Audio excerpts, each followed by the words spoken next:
بسم الله الرحمن الرحيم. إن الحمد لله نحمده ونستعينه ونستغفره. من يهده الله فلا مضل له ومن يضلل فلا هادي له، وأشهد أن لا إله إلا الله وحده لا شريك له، وأشهد أن سيدنا ونبينا وحبيبنا وشفيعنا وقرة أعيننا محمدا عبده ورسوله صلى الله تبارك وتعالى عليه وعلى آله وأصحابه وأزواجه وذريته وبارك وسلم تسليما كثيرا. أما بعد، فأعوذ بالله من الشيطان الرجيم. بسم الله الرحمن الرحيم. يريدون ليطفئوا نور الله بأفواههم والله متم نوره ولو كره الكافرون. وقال تعالى: ومكروا ومكر الله والله خير الماكرين. وقال تعالى: يا أيها الذين آمنوا لا تتخذوا اليهود والنصارى أولياء بعضهم أولياء بعض ومن يتولهم منكم فإنه منهم والله لا يهدي القوم الظالمين. سبحان ربك رب العزة عما يصفون وسلام على المرسلين والحمد لله رب العالمين. اللهم صل على سيدنا محمد وعلى آل سیدنا محمد وبارک وسلم. میرے محترم دوستوں اور بھائیوں، ہمیشہ جب سے یہ دنیا بنی ہے تب سے یہ دنیا حق کے دشمنوں سے بھری ہوئی ہے. اس دنیا کی زندگی کا، اس دنیا کا ایک دن بھی ان دشمنوں سے خالی نہیں گزرا. جب سے دنیا بنی ہے حق والے بھی ہیں اور باطل والے بھی ہیں. حق والے اپنی کوشش کرتے ہیں، ناحق والے اپنی کوششیں کرتے ہیں. حق والے چاہتے ہیں کہ بندے اللہ کے ہو جائیں، ناحق والے کہتے ہیں بندے اللہ سے دور ہو جائیں، بندے بگڑ جائیں، بندے گمراہ ہو جائیں اور بندے اللہ سے دور ہو جائیں. یہ کوششیں ہمیشہ سے چل رہی ہیں اور یہ چلتی رہیں گی، آج بھی چل رہی ہیں. بس ایک اس دنیا کی پوری تاریخ کا ایک وقفہ، ایک مختصر سا وقفہ ایسا آئے گا کہ اللہ تعالی ہمیشہ کے لیے کفر کو مٹائے گا، باطل کو مٹائے گا، بے دینوں کو مٹائے گا. صرف دین ہی دین ہوگا، اسلام ہی اسلام ہوگا، اللہ ہی اللہ ہوگا اور اللہ کے نبی کا نام روشن ہوگا، اللہ کا نام روشن ہوگا.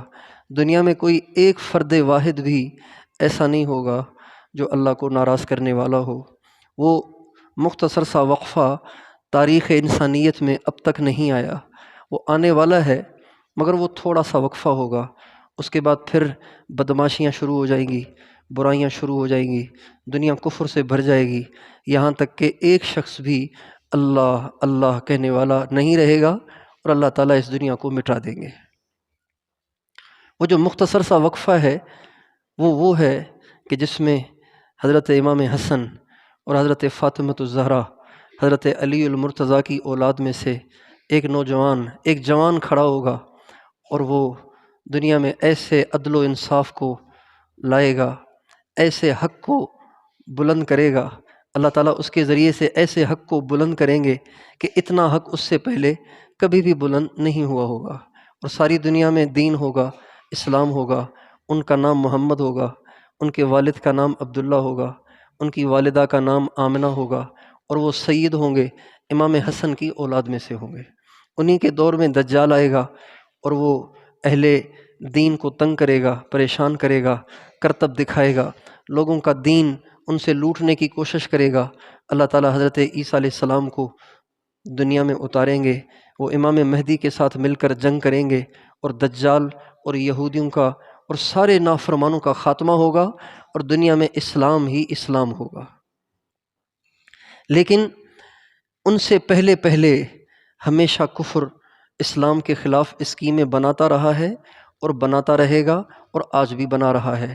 ہمیشہ سے اہل باطل کی یہ تمنا رہی ہے کہ کس طرح سے دنیا سے اسلام مٹ جائے، اللہ کا جو کانسیپٹ ہے یہ ختم ہو جائے، قیامت کا جو کانسیپٹ ہے یہ ختم ہو جائے، قیامت کا تصور، جنت کا تصور، جہنم کا تصور، آخرت کا تصور، اللہ اور اس کے نبی کی تصدیق یہ دنیا سے ختم ہو جائے، اس کی ہمیشہ سے انہوں نے کوششیں کی ہیں، اور وہ اپنی کوششوں میں کامیاب ہونے لگ جاتے ہیں۔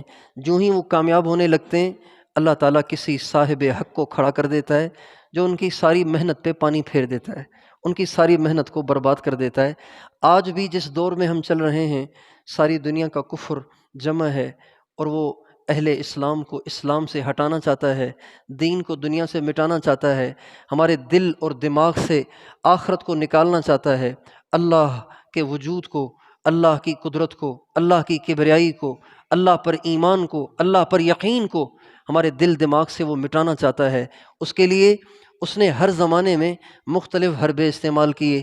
کبھی اس نے مال کا لالچ دیا اہل ایمان کو، کبھی اس نے حکومت اور عہدوں کا لالچ دیا اہل ایمان کو، لیکن سارے حربوں میں ہمیشہ وہ ناکام رہا۔ ایک اس کا حربہ ایسا ہے جس میں وہ کامیاب نظر آ رہا ہے، ایسے لگ رہا ہے جیسے اس کی اسکیم چل گئی ہے، ایسے لگ رہا ہے کہ جیسے وہ جو چاہتا تھا وہ اب ہونے لگ گیا ہے، اور وہ اسکیم اور وہ اس کا حربہ اور وہ اس کا گر اور وہ اس کا جو فریب ہے، فراڈ ہے، دھوکہ ہے، وہ انٹرنیٹ ہے۔ انٹرنیٹ اس کا ایسا حربہ ہے، انٹرنیٹ اس کا ایسا فریب ہے، انٹرنیٹ اس کا ایسا دھوکہ ہے کہ جس میں وہ ہماری عموماً نوجوان نسل کو اپنے گھیرے میں لے چکا ہے، اپنے پھندے میں پھنسا چکا ہے، اور ان کو اپنی ننگی عورتیں دکھا کر، اپنے ننگے جسم دکھا کر، اور ان کو زیب و زینت اور حسن و جمال دکھا کر وہ ہماری نوجوان نسل کا ایمان برباد کر رہا ہے، ان کے حیا کو برباد کر رہا ہے، ہماری عورتوں کا پردہ ختم ہو رہا ہے، ہماری نوجوان نسل کی نگاہوں سے حیا ختم ہو رہی ہے۔ بے دین تو بے دین ہیں جو ساری زندگی دنیا کے ماحول میں گزارتے ہیں، ان سے تو کوئی شکوہ بھی نہیں، اس لیے کہ ان کو ماحول ہی نہیں ملا، ان کو کوئی رہبری نہیں ملا، ان کو رہبر ہی وہ ملے کہ جن کا اپنا ذہن یہ تھا کہ دماغ سے اللہ کا وجود نکلنا چاہیے۔ آپ یونیورسٹیوں میں جائیں، کالجز میں جائیں، کتنے پروفیسر ہیں جو حکومت سے تنخواہ لے رہے ہیں، لیکن ہماری نوجوان نسل کے دماغ سے اللہ کا وجود نکالنا چاہتے ہیں، اسلام کی عظمت کو نکالنا چاہتے ہیں، آخرت کے تصور کو نکالنا چاہتے ہیں، اور آتے ہیں کچھ پڑھانے کے لیے اور پڑھا کر یہ چلے جاتے ہیں، ان کے دماغ میں یہ چیزیں فیڈ کر لیتے ہیں۔ تو جو دنیا کے ماحول میں رہتے ہیں ان سے کوئی گلہ شکوہ نہیں، اس لیے کہ ان کو ماحول ہی ایسا نہیں ملا، ان کو رہبر ہی گمراہ ملے، ان کو رہبر ہی سیاہ دل ملے، ان کو رہبر ہی اللہ کو ناراض کرنے والے ملے۔ لیکن وہ جو دیندار مجمع ہے، جن کے چہروں پہ داڑھیاں ہیں، جن کے سروں پہ ٹوپیاں ہیں، کوئی مدرسوں میں پڑھ رہے ہیں، کوئی تبلیغ میں چل رہے ہیں، کوئی جمعیت میں چل رہے ہیں، کوئی مختلف طریقوں سے دین کی محنت میں لگے ہوئے ہیں، انٹرنیٹ کا پھندا ان کا ایسا کامیاب ہوا ہے، انٹرنیٹ کا فریب ان کا ایسا کامیاب ہوا ہے کہ ہمارا مدرسے میں پڑھنے والا 15 سال کا بچہ بھی اس کی برائیوں سے محفوظ نہیں رہ پایا۔ تو یہ ایک بہت بڑی چال ہے، ایک بہت بڑا فراڈ ہے، ایک بہت بڑا دھوکہ ہے، ایک بہت بڑا جال ہے جس میں ہمیں پھنسایا جا رہا ہے۔ ہمارے نبی کا ارشاد ہے، ان الدنیا حلوۃ خضرہ وان اللہ تعالی مستخلفکم فیہا فینظر کیف تعملون۔ اللہ نے اس دنیا کو خوبصورت بھی بنایا ہے، میٹھا بھی بنایا ہے، اس کو استعمال کرو تو مزہ بھی آتا ہے، اور اس کو دیکھو تو دیکھنے میں بھی مزہ آتا ہے، دیکھنے میں بھی اچھی لگتی ہے۔ پھر ہمارے نبی فرماتے ہیں وَإِنَّ اللَّهَ تَعَالَى مُسْتَخْلِفُكُمْ فِيهَا فَيَنظُرَ كَيْفَ تَعْمَلُونَ۔ اللہ تعالیٰ نے تمہیں اس دنیا میں اس لیے بھیجا ہے کہ وہ دیکھے کہ کہیں تم اس دنیا سے دل تو نہیں لگاتے، کہیں تم اس دنیا کے حسن میں گرفتار تو نہیں ہو جاتے، کہیں تم اس دنیا کی محبت میں گرفتار تو نہیں ہو جاتے۔ پھر آپ فرماتے ہیں فَاتَّقُوا الدُّنْيَا وَاتَّقُوا النِّسَاءَ، دنیا سے بچنا، عورتوں سے بچنا۔ فَإِنَّ أَوَّلَ فِتْنَةِ بَنِي إِسْرَائِيلَ كَانَتْ فِي النِّسَاءِ، اس لیے کہ بنی اسرائیل نبیوں کی اولاد تھے، بڑے نیک عبادت گزار اور پرہیزگار تھے، لیکن عورتوں کے جال میں ایسے پھنسے کہ ان کے بڑے بڑے برس ہا برس عبادتیں کرنے والے بھی عورتوں کے جال میں پھنس کے برباد ہو گئے۔ بنی اسرائیل کا پہلا تنزل عورت کے فتنے سے شروع ہوا۔ ان کا ایک بہت بڑا عبادت گزار تھا، وہ ایک عورت پہ عاشق ہو گیا، اور وہاں سے بنی اسرائیل کا بگاڑ شروع ہوا، بنی اسرائیل کا تنزل شروع ہوا۔ اس حدیث پہ ہم نے تو کبھی غور نہیں کیا، لیکن یہود اور نصارہ نے اس حدیث پہ غور کر کے انہوں نے عورت کو ذریعہ بنایا ہمیں پھنسانے کے لیے، دنیا کے حسن و جمال، رنگ و روپ کو ذریعہ بنایا ہمیں پھنسانے کے لیے، ہمارے ایمان کو ضائع کرنے کے لیے، ہمارے دین کو ہم سے چھیننے کے لیے۔ میرے دوستو، آج ہم مسلمان دوست اور دشمن میں تمیز ہی نہیں کر رہے، حق اور باطل میں تمیز ہی نہیں کر رہے، صحیح اور غلط میں تمیز ہی نہیں کر رہے۔ ہم یہ نہیں سمجھ رہے کہ یہ جو ہمارے لیے اتنا بڑا جال پھیلایا گیا ہے، یہ ہماری کامیابی کے لیے نہیں ہے، یہ ہماری راحت کے لیے نہیں ہے، یہ ہماری سکون اور ہماری سہولت کے لیے نہیں ہے، یہ ہمیں پھنسانے کے لیے ہے۔ ہمارے ایک بہت بڑے بزرگ تھے حضرت مولانا محمد عمر صاحب پالم پوری رحمۃ اللہ علیہ، بہت بڑے بزرگ تھے ہندوستان کے، تشریف لاتے تھے یہاں رائے میں، جب اجتماع ہوتا تھا تو اس میں تشریف لاتے تھے۔ ان کا بیان بڑا سحر کن ہوتا تھا، ایسا بیان کرتے تھے کہ لاکھوں کا مجمع مسحور ہو جاتا تھا اور دم بخود ہو جاتا تھا، کوئی مجمع ہلتا نہیں تھا جب ان کا بیان ہوتا تھا۔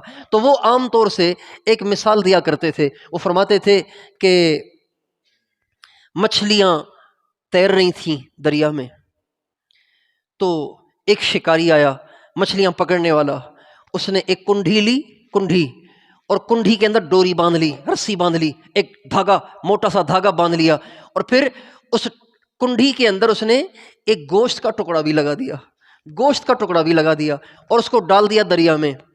جب گوشت کا ٹکڑا دریا میں یوں تیرتا ہوا نظر آیا، کنڈھی کا جو رنگ ہوتا ہے وہ بھی بالکل پانی جیسا ہوتا ہے، تو کنڈھی نظر نہیں آتی، گوشت کا ٹکڑا سرخ ہوتا ہے تو وہ نظر آتا ہے۔ تو مچھلیاں آپس میں کھیل رہی تھیں، تو مچھلیوں میں سے ایک مچھلی نے کہا، ارے دیکھو ہماری غذا آ گئی ہے، ہمارا گوشت آ گیا ہے، اس کو پکڑنا چاہیے۔ تو ان مچھلیوں کے مجمع میں جو سمجھدار مچھلیاں تھیں انہوں نے کہا، اس گوشت کو نہ پکڑنا، اس لیے کہ یہ گوشت نہیں ہے، اس کے پیچھے ایک لوہے کی کنڈھی ہے، وہ لوہے جو ہی تیرا منہ اس گوشت کو پکڑے گا تو تیرے گلے میں وہ کنڈھی اٹک جائے گی، اور پھر اس کنڈھی کے پیچھے رسی ہے، اور رسی ایک ہاتھ میں ہے، اور وہ ہاتھ والا ایک دم جب دیکھے گا کہ تو نے بوٹی کو پکڑ لیا ہے تو وہ ایک دم رسی کو کھینچے گا اور تمہیں نکال کے باہر لے جائے گا، اور پھر تمہیں ایک کڑھائی میں ڈالے گا اور تجھے تیل میں تلے گا، آگ میں بھونے گا۔ تو وہ مچھلی کہنے لگی، جا کیا باتیں کر رہا ہے، نہ کنڈھی نظر آ رہی ہے، نہ ڈوری نظر آ رہی ہے، نہ ہاتھ نظر آ رہا ہے، نہ کڑھائی نظر آ رہی ہے، نہ تیل نظر آ رہا ہے، نہ آگ نظر آ رہا ہے، اصل میں مجھے لگتا ہے کہ یہ بوٹی تو کھانا چاہتی ہے اس لیے مجھے روکتی ہے۔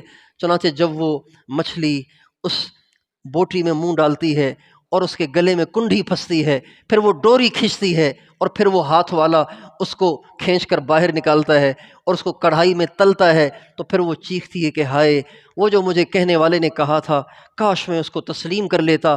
آج ساری دنیا کا باطل ہمیں اس بوٹی کی طرح سے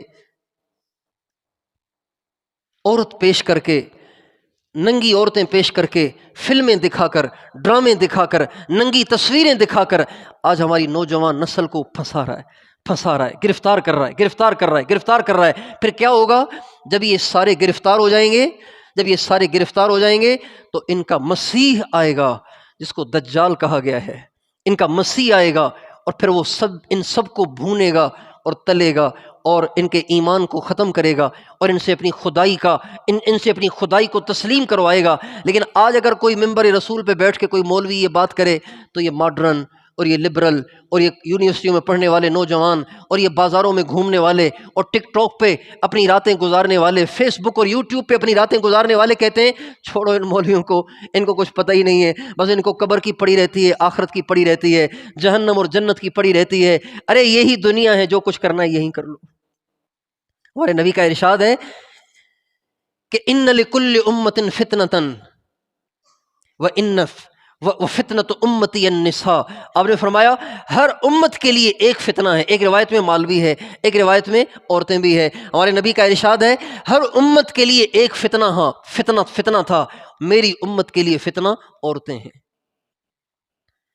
تو یہ باطل کی ایسی چال ہے، ایسا ان کا فریب ہے، ایسا ان کا فراڈ ہے، جس میں وہ بھائیوں جیت رہے ہیں، وہ فتح پا رہے ہیں، وہ کامیاب ہو رہے ہیں، اور ہم اور آپ بس اپنی نوجوان نسل کو اپنے ہاتھوں سے نکلتا، اپنی ماؤں بہنوں بچیوں کو اپنے ہاتھوں سے نکلتا اور ان کے جال میں پھنستا ہوا بے بسی کے ساتھ دیکھ رہے ہیں، اور ہم کچھ کر ہی نہیں سکتے جب انسان ایک دفعہ بری نظر ڈالتا ہے تو ایک دفعہ کی بری نظر اس کی زندگی کے کی ہوئی ساری نیکیوں کو برباد کر دیتی ہے، اس کے دل کو ظلمت سے بھر دیتی ہے، اس کے دل سے خدا کا خوف ختم کر دیتی ہے، اس کے دل سے قیامت کا منظر مٹا دیتی ہے۔ ایک نظر جب انسان گھور کر کسی غیر محرم کو دیکھتا ہے، ننگے بدن کو دیکھتا ہے، کسی غیر محرم کے چہرے پہ نظر ڈالتا ہے، اس کی آنکھوں کو دیکھتا ہے، اس کے ہونٹوں کو دیکھتا ہے، اس کے جسم کو دیکھتا ہے، اللہ کی قسم اس کے دل کی شمع اللہ بجھا دیتے ہیں۔ اب بتائیے، جن کی ساری رات فیس بک پہ گزر رہی ہو، جن کی ساری رات یوٹیوب پہ گزر رہی ہو، جب ان کو یہ دجال اپنے کرتب دکھائے گا، قبروں سے مردے اکھیڑ کے دکھائے گا اور ان کو بادلوں سے بارش برسا کے دکھائے گا، تو یہ لوگ اس کی خدائی کا انکار کر سکیں گے؟ اس کے مقابلے میں ڈٹ سکیں گے؟ اس لیے سمجھنے کی ضرورت ہے کہ ہمارے ساتھ بہت بڑا کھیل کھیلا جا رہا ہے، بہت بڑا گیم ہو رہا ہے ہمارے اور آپ کے ساتھ، ہماری نوجوان نسل کے ساتھ، ہماری بچیوں کے ساتھ، ہماری عورتوں کے ساتھ ایک بہت بڑا کھیل کھیلا جا رہا ہے، بڑی گیم ہو رہی ہے اور ہم ان کے چکر میں آ رہے ہیں۔ ایک اور مثال دیتے تھے حضرت مولانا محمد عمر پالم پوری صاحب، وہ فرماتے تھے کہ ایک گھر میں چوہا تھا، تو چوہا کپڑے کترتا تھا، چیزیں کھا جاتا تھا، تو گھر والے اس سے تنگ آ گئے، تو گھر والوں نے ایک کوڑکی بنائی۔ پشتوں میں کیا کہتے ہیں کوڑکی کو؟ چل۔ تو گھر والوں نے ایک چل بنائی، اور چل کو بنانے کے لیے اس میں کوئی نہ کوئی چیز رکھنی پڑتی ہے، کوئی چوری رکھنی پڑتی ہے، دیسی گھی میں بنی ہوئی چوری گھر والوں نے بنا کے اس میں رکھی۔ چوہے کو دیسی گھی کی بنی ہوئی چیزیں پسند ہوتی ہیں، تو دیسی گھی کی بنائی ہوئی چوری میٹھی بھی ہے، دیسی گھی کی بنی ہوئی بھی ہے، وہ انہوں نے کوڑکی میں رکھ دی، چل کے اندر رکھ دی۔ اب چوہے نے جو دیکھا کہ واہ واہ، آج تو گھر والے بڑے مجھ سے پیار کر رہے ہیں، بڑی محبت سے مجھ سے محبت کا اظہار کر رہے ہیں، جیسے آج کل کے نوجوان خوش ہوتے ہیں۔ شکر ہے کہ پیکیجز سستے ہو رہے ہیں، آٹا مہنگا ہو رہا ہے، چاول مہنگے ہو رہے ہیں، گھی مہنگا ہو رہا ہے، چینی مہنگی ہو رہی ہے، ہر چیز مہنگی ہو رہی ہے، کپڑا مہنگا ہو گیا۔ ایک غریب کے لیے اپنے بچوں کو دال روٹی کھلانا بھائیوں مشکل ہو گیا ہے۔ آپ تو مدرسوں میں پڑھانے والے اللہ آپ کو کھلا رہے ہیں، لیکن آپ باہر نکل کے دیکھیں کہ عوام پہ کیا گزر رہی ہے۔ عوام بیچارے کس تنگی اور کس تلخی کی زندگی گزار رہے ہیں، کتنی پریشانی میں زندگی گزار رہے ہیں۔ تو آٹا مہنگا ہو رہا ہے، پیکیجز سستے ہو رہے ہیں۔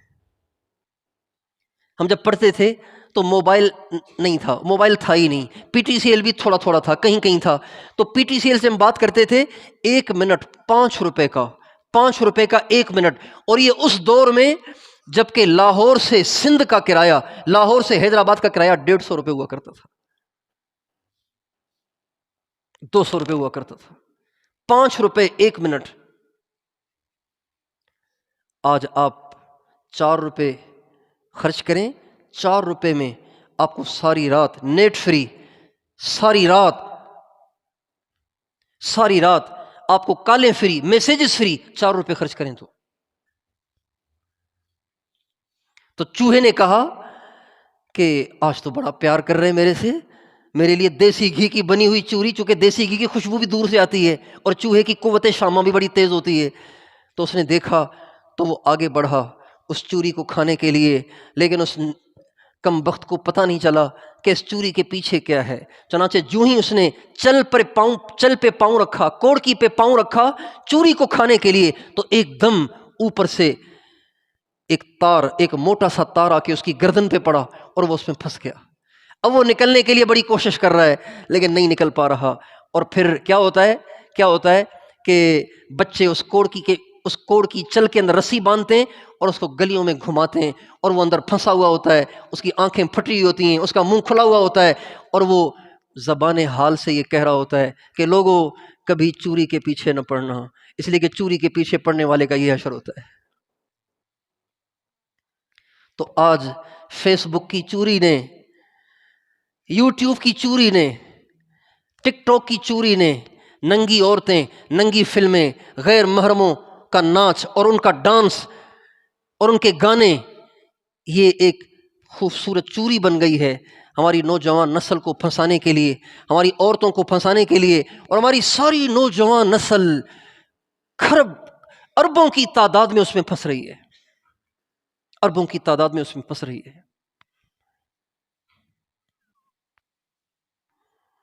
یہ سعودی عرب کا جو بادشاہ ہے سلمان، اس کا بیٹا بھی ایسے ہی چوری میں پھنسا ہوا ہے، اس کو بھی سینما کھولنے کا بڑا شوق ہے۔ تبلیغ پہ اس کو اعتراض ہے، تبلیغ ٹھیک نہیں ہے، سینما ہال ٹھیک ہے، ناچ گانا ٹھیک ہے، تبلیغ ٹھیک نہیں ہے۔ اس لیے کہ تبلیغ اللہ کے وجود کا تصور دلاتی ہے، اللہ پاک سے جوڑتی ہے، اللہ کے نبی سے جوڑتی ہے، آخرت سے جوڑتی ہے۔ جو آخرت سے جڑے گا تو عیاشی تو نہیں کرے گا، وہ بدماشی تو نہیں کرے گا، ناچ گانا تو نہیں دیکھے گا، فلمیں تو نہیں دیکھے گا، تو سینما ہال کیسے چلیں گے؟ سینما ہال کیسے چلیں گے؟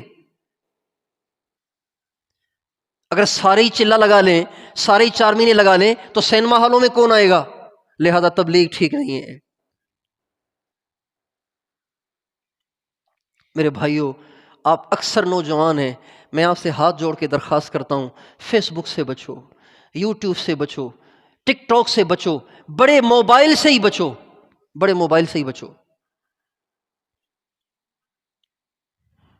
جب 2-4 بچوں کے باپ بن جاؤ پھر بے شک بڑا موبائل لے لینا،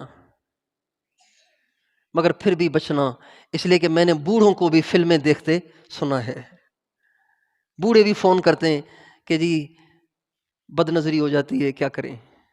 بوڑھے بھی کہتے ہیں بد نظری ہو رہی ہے، نگاہیں پاک نہیں ہیں، ضرورت کے لیے موبائل رکھا ہے لیکن انٹرنیٹ کا پیکیج ہوتا ہے، رات کی تنہائی ہوتی ہے تو بس پھر ایمان آگے پیچھے ہو جاتا ہے۔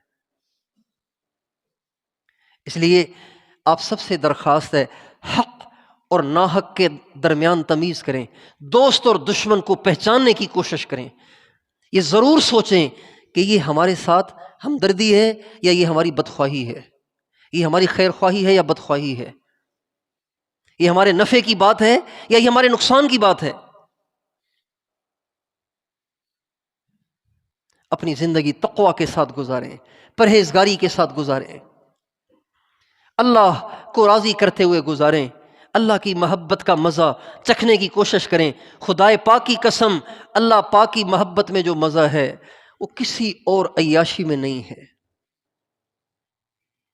جو اللہ کی محبت میں تنہائی میں بیٹھ کے آنکھ سے آنسو بہانے میں مزہ ہے، کعبے کے رب کی قسم وہ فلمیں دیکھنے میں نہیں ہے، ڈرامے دیکھنے میں نہیں ہے، ٹک ٹاک میں نہیں ہے، وہ واٹس ایپ پہ رابطے میں نہیں ہے، لمبی لمبی غیر محرموں کے ساتھ کالیں کرنے میں نہیں ہے۔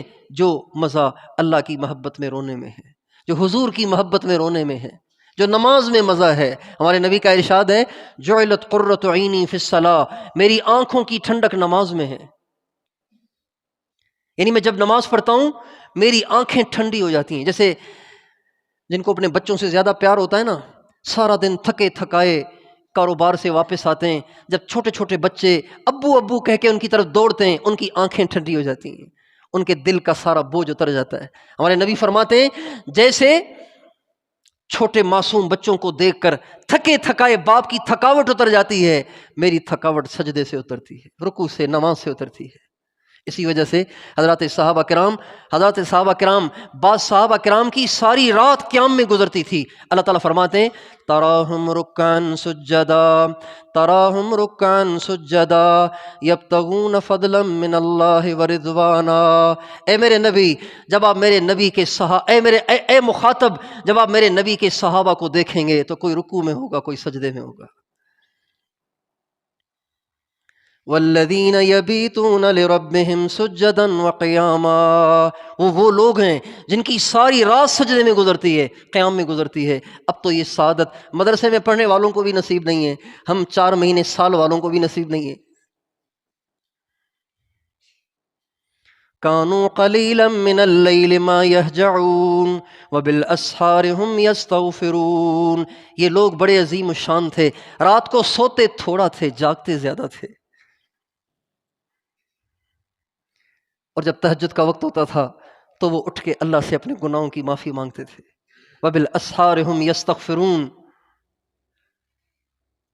اس لیے دین میں جو لذت ہے، اللہ کو راضی کرنے میں جو مزہ ہے، اس سے اپنے آپ کو آشنا کرنے کی کوشش کریں.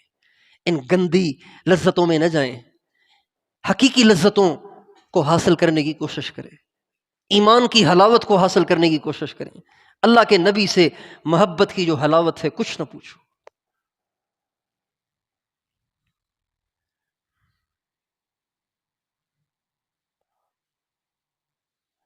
ایک صحابی ہیں حضرت طلحہ بن برا رضی اللہ عنہ، نوجوان ہیں، 17 سال کی عمر ہے، 16-17 سال کی عمر تھی ان کی.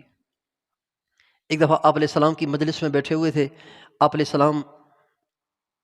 السلام کو دیکھا تو ایک دم جا کے حضور سے چمڑ گئے، گلے لگا لیا حضور کو اور چومنے لگ گئے. کہنے لگے حضور مجھے آپ سے بڑی محبت ہے، مجھے آپ سے بہت محبت ہے. حضور سے چمٹے ہوئے ہیں، گلے لگا رہے ہیں اور چوم رہے ہیں اور کہنے یا رسول اللہ مجھے آپ سے بڑی محبت ہے. آپ نے فرمایا سچ کہہ رہے ہو؟ کہا جی بالکل سچ کہہ رہا ہوں. فرمایا سوچ کے کہو. کہا جی بالکل سچ کہہ رہا ہوں. فرمایا سوچ کے کہو. کہا جی بالکل ٹھیک کہہ رہا ہوں. فرمایا پھر جاؤ جا کے اپنی ماں کی گردن کاٹ کے لے آؤ. تو حدیث میں آتا ہے حضرت طلحہ الٹے پاؤں پیچھے کو گئے. مڑنے میں بھی ٹائم لگے گا نا، مڑنے میں بھی ٹائم لگے گا، اتنی بھی تاخیر کیوں کروں؟ جب حضور کا ارشاد ہو گیا کہ ماں کی گردن کو کاٹ کے لاؤں تو مڑنے کی کیا ضرورت ہے؟ مڑنے میں بھی تو ٹائم لگے گا. پچھلے پاؤں دوڑ لگائی. آپ علیہ السلام نے فرمایا واپس آؤ، میں رشتے توڑنے نہیں رشتے جوڑنے آیا ہوں. میں تو تمہیں دیکھنا چاہتا تھا کہ تمہیں مجھ سے تیری ماں سے بھی زیادہ محبت ہے کہ نہیں ہے.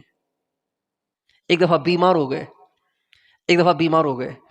ہمارے نبی کو پتا چلا، آپ ان کے گھر چلے گئے ان کی عیادت کے لیے. وہ ذرا مدینے سے ہٹ کے رہتے تھے. آپ ان کی عیادت کے لیے چلے گئے. جب وہاں گئے تو دیکھا کہ حضرت طلحہ بے ہوش پڑے ہیں. آپ نے ان کے گھر والوں سے کہا مجھے نہیں لگتا کہ اب یہ طلحہ ٹھیک ہو سکے گا، میرا خیال ہے شاید اسی حال میں یہ دنیا سے چلا جائے. یہ آپ نے فرمایا. پھر آپ نے فرمایا اگر کچھ ہو جائے تو مجھے خبر ضرور کرنا تاکہ میں خود اس کا جنازہ پڑھوں، اس کے لیے دعا کروں. یہ کہہ کر آپ علیہ السلام واپس تشریف لے آئے. جب آپ علیہ السلام واپس چلے گئے تو حضرت طلحہ کو ہوش آیا. آنکھ کھولی تو کہا حضور تو نہیں آئے تھے؟ حضور تو نہیں آئے تھے؟ کہنے لگے ہاں آئے تھے. کہا میرے بارے میں کچھ کہہ رہے تھے؟ کہاں کہہ رہے تھے کہ اگر کچھ ہو جائے تو مجھے بلا لینا. کہا نہیں بلانا نہیں، میں واقعی انہوں نے ٹھیک فرمایا، میں بالکل جا رہا ہوں، میری روح اب نکلنے لگی ہے، لیکن حضور کو بلانا نہیں، اس لیے کہ حضور کے گھر اور ہمارے گھر کے بیچ میں یہودیوں کا محلہ پڑتا ہے. رات کا وقت ہے، اگر حضور تشریف لائیں ایسے نہ ہو کہ کہیں میری وجہ سے یہودی نبی پاک علیہ السلام کو کوئی تکلیف دیں، اس لیے تم خود مجھے دفنا دینا، حضور کو دعا کی درخواست کر دینا. چنانچہ انہوں نے رات کو ایسے ہی کر لیا. ہمارے نبی کو صبح پتہ چلا تو آپ اسی وقت آئے حضرت طلحہ کے گھر اور فرمایا جب میں تمہیں کہہ کے گیا تھا کہ تم مجھے بتانا تو تم نے مجھے کیوں نہیں بتایا؟ کہ رسول اللہ طلحہ روک کر گئے تھے، منع کر کے گئے تھے. اور انہوں نے چلو مجھے اس کی قبر پہ لے چلو.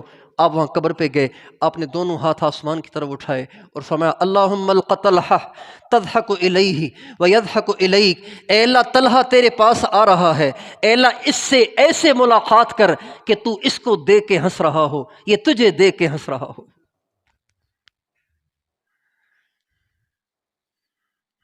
یہ وہ مزے ہیں جو اصل مزے ہیں.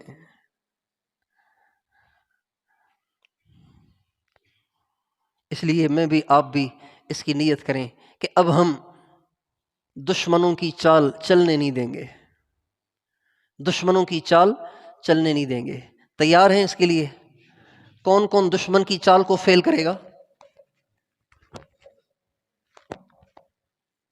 دھوکے میں نہ آئیں. ٹھیک ہے، دھوکے میں نہ آئیں.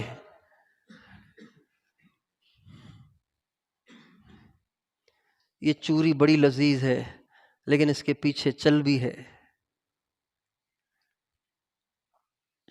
اس کے پیچھے کوڑکی بھی ہے، یہ بوٹری بڑی اچھی لگ رہی ہے لیکن اس کے پیچھے کنڈی بھی ہے، اور اس کے پیچھے پتہ نہیں کیا کچھ ہے، پھر جہنم کی آگ ہے، انجام میں جہنم کی آگ ہے۔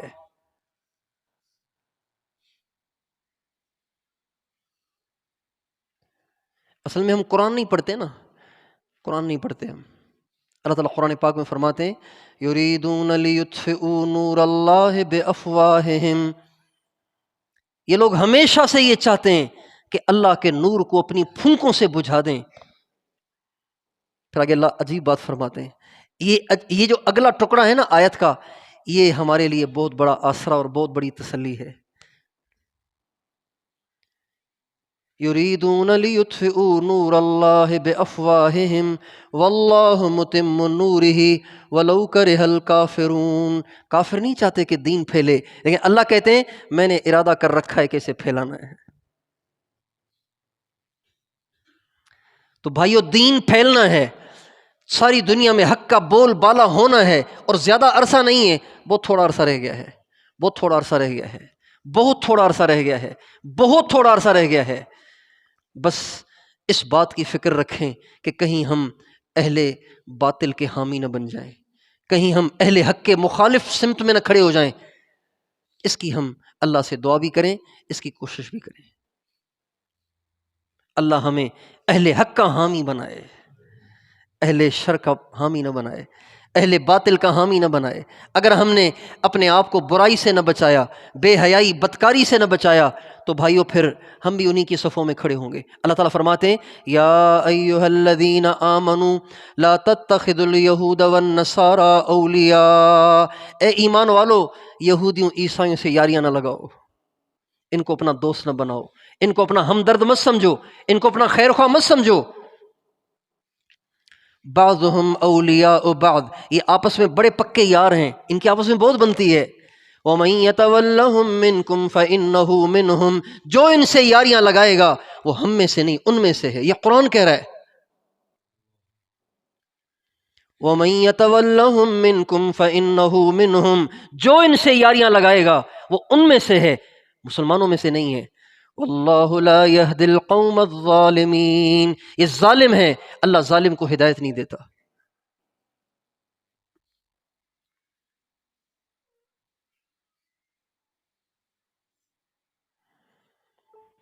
اللہ، تو اس لیے حق اور باطل کو پہچاننے کی کوشش کریں،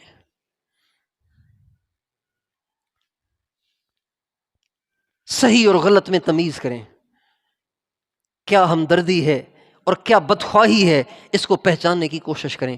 کیا خیال ہے، تیار ہیں اس کے لیے؟ اپنی زندگی میں ہر قدم اٹھانے سے پہلے سوچیں اللہ کو راضی کرنے جا رہا ہوں، ناراض کرنے جا رہا ہوں، حضور پاک علیہ السلام کو راضی کرنے جا رہا ہوں، ناراض کرنے جا رہا ہوں۔ اس کو ضرور سوچیں، اس کو ضرور سوچیں، اس کو ضرور سوچیں۔ زندگی پہ بھروسہ نہیں ہے، ایسے نہ ہو کہ ہم کفار کے حامی بن کر، اور اچھا جو ان کی بے حیائی کو آگے شیئر کرتے ہیں، آگے شیئر کرتے ہیں، ان کے لیے تو ایسا عذاب ہے کچھ نہ پوچھو۔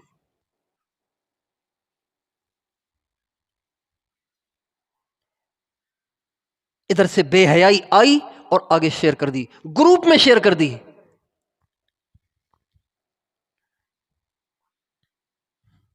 گروپ میں شیئر کر دی، تو یہ محمد مصطفیٰ کا حامی نہیں ہے، خدائے پاک کی قسم یہ کفر کا حامی ہے، یہ یہود کا حامی ہے، یہ نصارہ کا حامی ہے، یہ دین کے دشمنوں کا حامی ہے، جو بے حیائی کو پھیلا رہا ہے، آگے شیئر کر رہا ہے۔ اللہ تعالیٰ قرآن پاک میں فرماتے ہیں جو لوگ بے حیائی کو پھیلاتے ہیں، یاد رکھیں ان کے لیے ذلت کا عذاب ہے، ان کے لیے ذلت کا عذاب ہے۔ ایسے لوگوں پہ اللہ کی لعنت ہے، اللہ کے نبی کی بھی لعنت ہے۔ اللہ تعالیٰ مجھے اور آپ کو ان میں سے نہ بنائے جن سے اللہ ناراض ہوتا ہے، جن سے اللہ کے نبی ناراض ہوتے ہیں۔ اللہ ہمیں ان میں سے بنائے جن سے اللہ راضی ہوتا ہے، اللہ کے نبی راضی ہوتے ہیں۔ تیار ہیں انشاءاللہ؟ اللہ تعالیٰ ہم سب کو توفیق دے۔ اب تک اس میں جو کوتاہیاں ہو گئیں اس پر میں بھی توبہ کرتا ہوں، آپ بھی کر لیں۔ کون کون سچی توبہ کرتا ہے؟ اللہ تعالیٰ ہم سب کو معاف فرمائے۔ درود شریف پڑھ لیں۔ لا الہ الا انت سبحانک انی کنت من الظالمین۔ لا الہ الا انت سبحانک انی کنت من الظالمین۔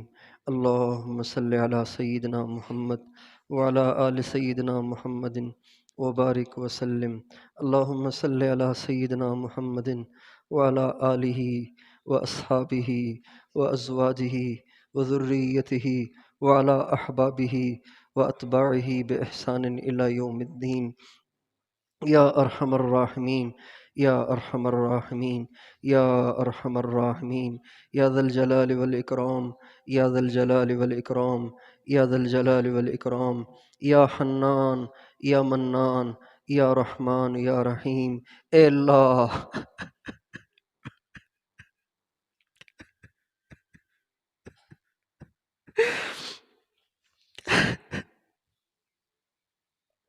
اے کریم آقا، ہم تیرے گناہ گار، خطا کار، گناہوں میں ڈوبے ہوئے تیرے بندے تیرے سامنے حاضر ہیں۔